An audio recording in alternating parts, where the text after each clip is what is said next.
Have you ever suffered from racism within the world of high energy physics? I can't recall, or maybe it's something I've probably suppressed, because usually when those sort of things happen to me, I dismiss it as being a learned response or ignorant from the part of the person they, who's trying to perhaps discriminate me. The problem that they have with me is that I'm pretty focused. I'm sort of tough, and it's not something that you really want to try with me. I will respond, and I will certainly, um, you know, uh, fight. I grew up in Tuskegee, Alabama, and during the '50s and the early '60s, and when we were basically recipients of the civil rights laws and school desegregation and that sort of thing. And people shot in houses to scare us, to keep us from integrating the school, which is right up the street from my house. I mean, literally just going down the street and shooting in your house. Now, the problem, of course, is that these days that would just be terrifying. And it was terrifying then. But you have to understand the context under which I was raised, and that is you just don't terrify us. We don't stop. Well, are you And saying though that you had to fight back and defend yourself against within the world of physics? That you oh stood up yeah, to people and stood up to racism within physics? sure, sure. When? I Like for example? I was in a meeting once, and I was giving a talk on. I had come up with this sort of equation that allowed us to determine what neutrino flux was um, in the early mid 1970s. And I gave this little presentation, and there was a guy in the audience who started asking me questions about whether I understood how kaons decay and how pions decay. And this is kind of unusual because I know he's well trained and he must know this. And so I just asked, I said, I'm surprised that you don't know how kaons and pions decay. So I know how kaons and pions decay. Oh, so you're just asking this to find out if I know how kaons and pions decay. I said, is that some attempt to embarrass me if I don't give you the right answer? Is that what we're doing?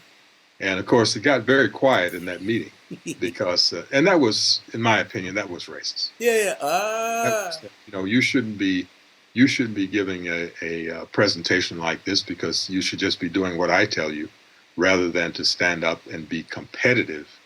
And that's where it comes in, Aaron. It's a means of trying to denigrate someone else because you do not want them to progress.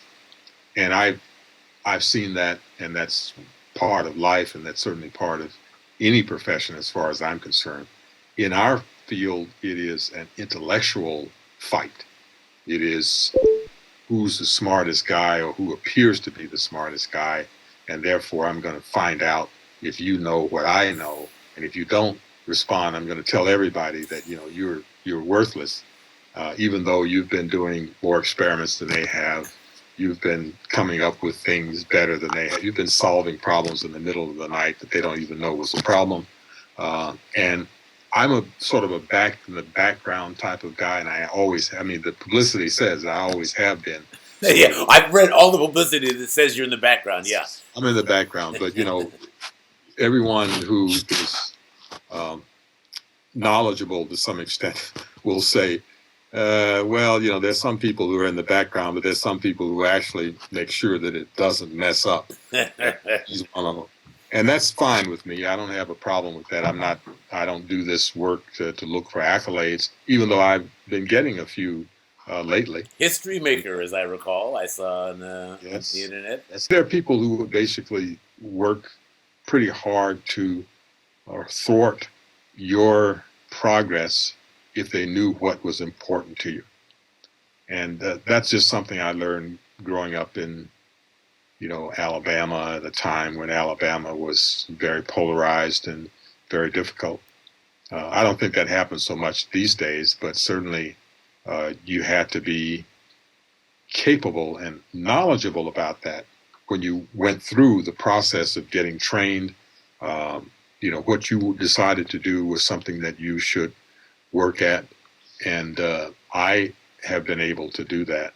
And I've been lucky too. I mean, I went to work for a laboratory that basically I assumed everybody was, relatively speaking, equally ignorant, because we were doing things at an energy that was 10 times the energy that anybody had ever done in this laboratory, for the most part.